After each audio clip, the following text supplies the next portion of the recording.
Assalamualaikum warahmatullahi wabarakatuh. Salam Syawal dan selamat kembali ke channel Abang. Jadi hari ini Abang nak bercerita tentang seorang lelaki yang digelar sebagai Raja Segala Raja Emas. Dia diiktiraf sebagai salah seorang raja yang paling kaya dalam sejarah manusia.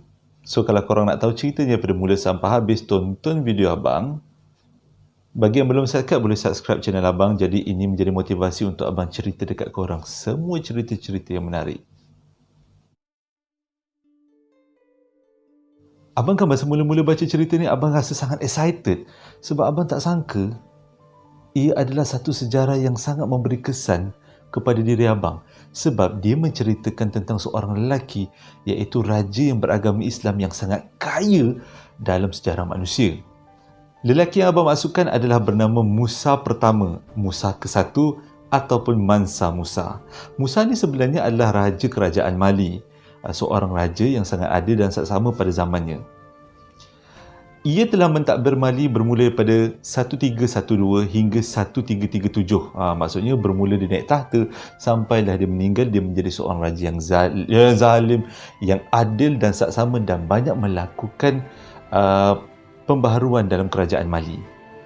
Ia dilahirkan pada 1280 di Mali dan dia berketurunan anak raja. Maksudnya dia dilahirkan dalam keluarga diraja Mali. Pada waktu itu Mali terkenal sebagai satu kerajaan yang beragama Islam yang menjadi pengeluar emas terbesar di dunia waktu itu. Mali. Abang masa baca cerita ni pun abang macam, abang tak sangka sebenarnya Mali pernah menjadi negara yang banyak mengeluarkan emas. Tapi bila abang tahu kisah ni, abang rasa macam excited nak cerita kat korang semua. Disebabkan Mali ni adalah negara yang banyak keluarkan emas, lepas tu raja dia pula adil dan saksama, iaitu Musa pertama. Jadi banyaklah benda-benda yang menarik yang dibangunkan oleh Musa Raja Mali ni. Dia buat sekolah iaitu madrasah, dia buat universiti, dia bangunkan masjid. Kalau korang tahu, ingat tak kalau masjid kat Mali tu yang masjid penuh dengan cerucuk-cerucuk kayu tu, antara salah satu masjid yang tercantik di dunia dan terunik di dunia di Mali, dibangunkan oleh Musa pertama. Sebenarnya Raja Mali ni, Musa pertama ni, ada banyak kisah-kisah menarik. Kisah dia adil dan saksama, membangunkan Mali, ekonomi, sosial politik. Tapi dalam banyak-banyak kisah tu, ada satu kisah yang betul-betul menarik minat abang, iaitu kisah macam mana dia dengan kerabatnya, dengan rakyatnya pergi ke Mekah untuk menunaikan haji. Jadi korang tahu kan, Mali tu sebenarnya dekat Afrika. Jadi dia perlu merentas utara Afrika dan juga Timur Tengah untuk sampai ke Mekah. Jadi sewaktu dia nak mengerjakan haji itu, dia ada beritahu dekat rakyat dia. Dia beritahu dekat kawan-kawan dia, terutama rakyat-rakyat dia, siapa-siapa yang nak pergi haji, dia akan bawa bersama-sama. Peristiwa ni terjadi pada 1324 hingga 1325. Maksudnya kira zaman-zaman sebelum zaman hantu atau lebih-lebih kurang zaman tu lah. Jadi bila nak pergi haji, dia beritahulah semua rakyat-rakyat ni. Jadi ramailah rakyat dia nak pergi haji waktu tu. Sebab ialah raja baik, raja nak bawa kita pergi haji. Kalau abang pun, kalau ada orang nak bawa abang pergi haji, abang nak. Jadi disebabkan ini berita yang sangat mengejutkan, jadi ramai rakyat dia register letak nama untuk pergi haji. Korang tahu, dia pergi haji, dia bawa berapa ramai? Dia orang jalan kaki tau. Dia orang naik unta, naik kuda. Dia orang beramai-ramai. Dia bawa rakyat dia aja 60,000 orang.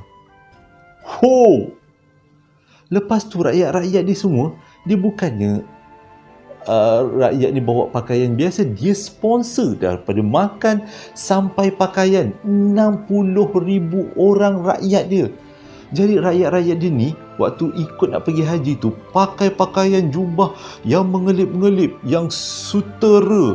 Lepas tu dia sponsor jubah-jubah yang disulam dengan emas.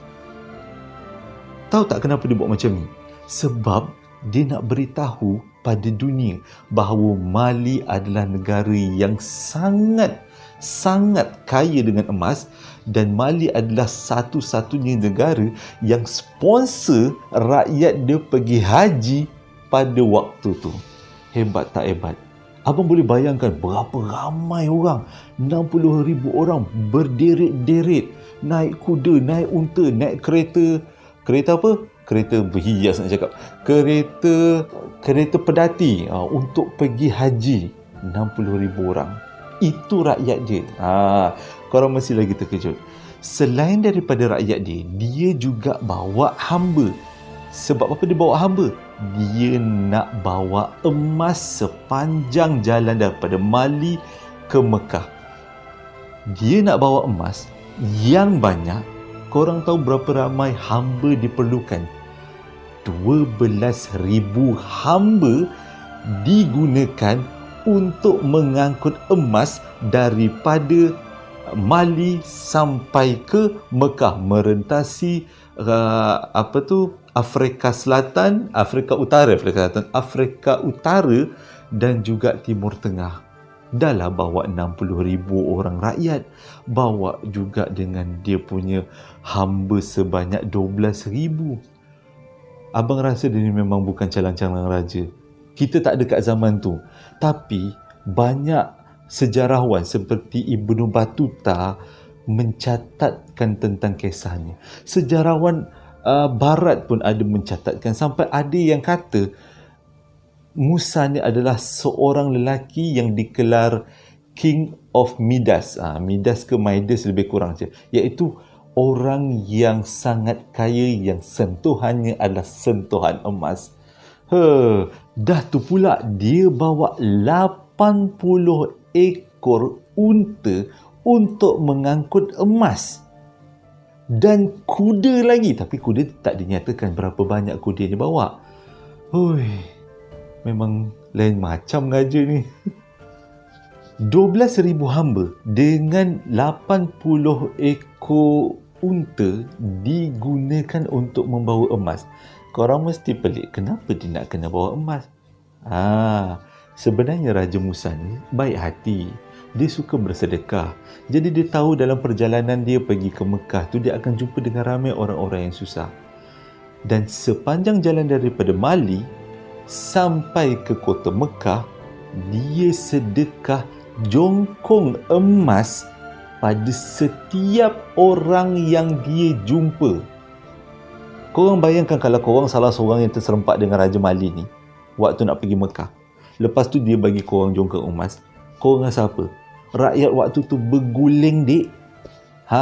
Kalau abang dapat, mau berguling-guling abang lepas tu gembiranya. Tapi dia punya sifat sedekahnya tinggi. Dia bagi orang jongkok emas setiap orang yang dia jumpa sepanjang jalan. Sebab itu dia perlukan 12,000 orang hamba untuk membawa emas dan juga 80 ekor unta untuk membawa emas.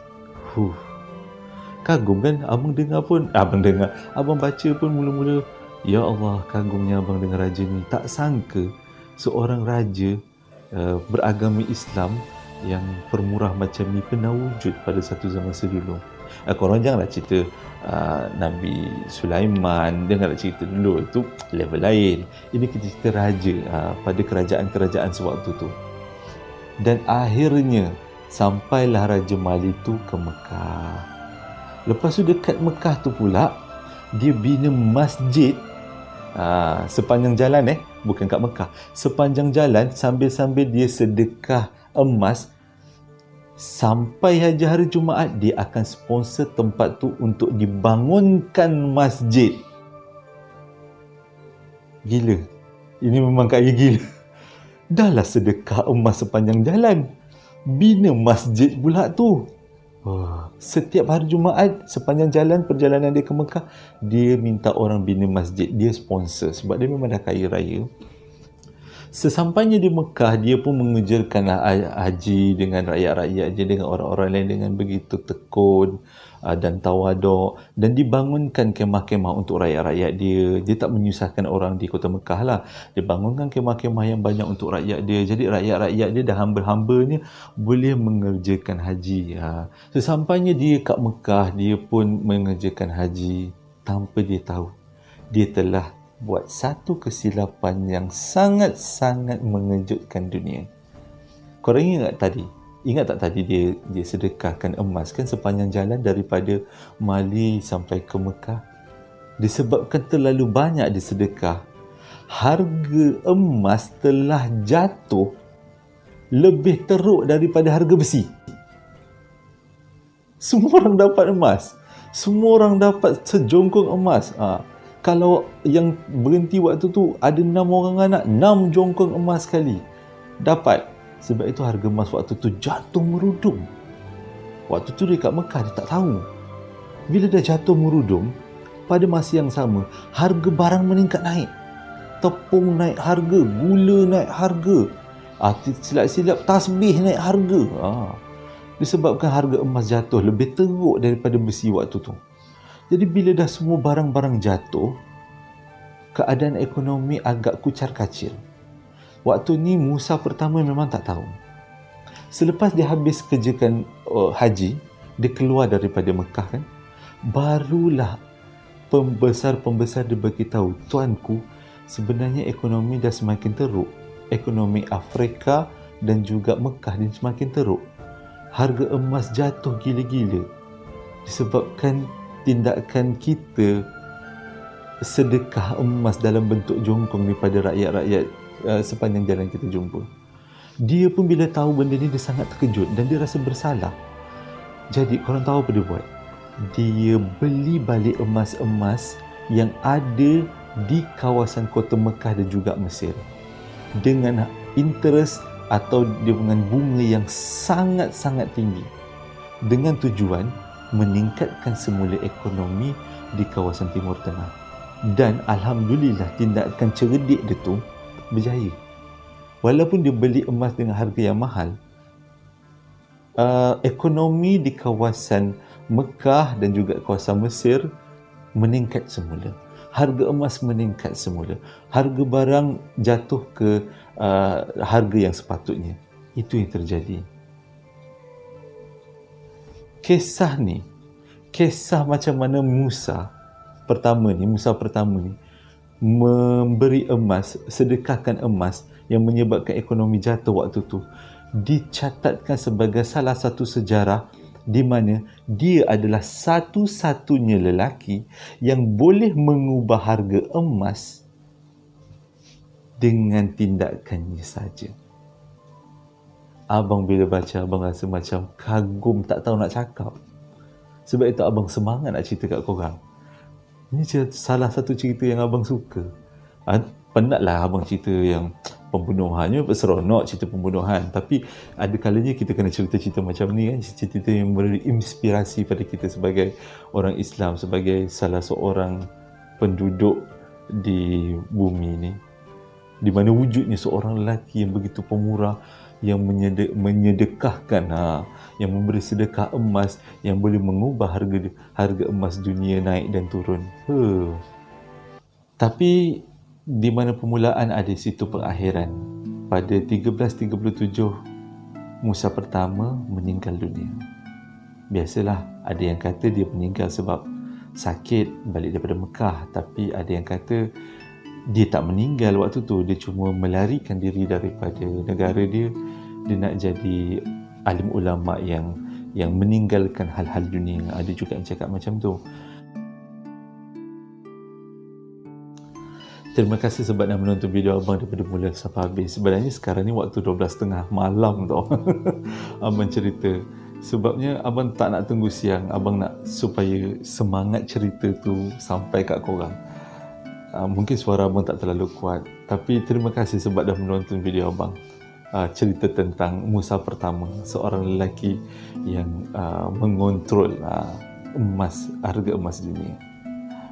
Sehingga berjumpa lagi di waktu akan datang. Lepas ni abang akan sambung dengan cerita pembunuhan. Pembunuhan lagi. Tapi kali ni cerita tentang seorang lelaki yang menggunakan kulit manusia dan tulang-tulang manusia untuk membuat kraft tangan dan juga perabot. Nantikan. Sehingga berjumpa lagi. Assalamualaikum warahmatullahi wabarakatuh.